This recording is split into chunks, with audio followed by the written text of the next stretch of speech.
Россия геройы Дамир Исламовның истәлеге мәңгеләштерелде. Казанда Украинада махсус операция барышында батырлар шәһәләк булган 25 яшьлек лейтенант хөрмәтенә бер йорт диварына аның зур сурәте ясалды. Геройга багышланган истәлек акциясын Ләлә Зәйнуллина күреп кайтты. Добросовестный курсант. Намуслы, тыйнак, тәртипле. Дамир Исламовны укытучылар һәм студентлар әнә шулай искә ала. Танк училищесына ул мәктәптән соң укырга керә. Коллективта лидерлык сыйфатлары белән аерылып торган, гел алгы сафта булган. Зур күләмле паннада ул шулай сурәтләнә. Ул чыннан да лаеклы офицер, үз ватанының лаеклы улы.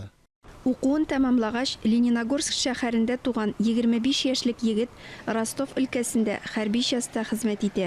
Украинадагы махсус операциядә катнаша.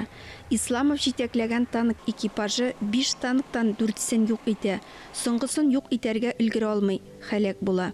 Гомере өзелгәч, өлкән лейтенантка Россия герое исеме бирелде. Батырлык турындагы хәтер хәзер туганнары һәм якыннарының йөрәгендә генә түгел, герой исеме зур сурәтендә мәңгеләштерелде.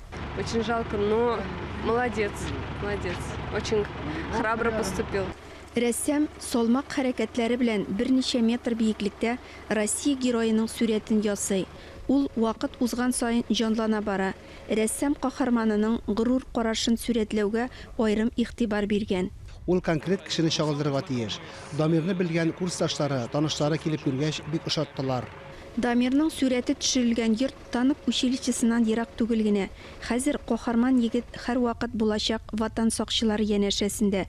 Ләлә Зайнуллина, Гүзәл Зайнакова, Александр Решоткин, Татарстан яңалыклары.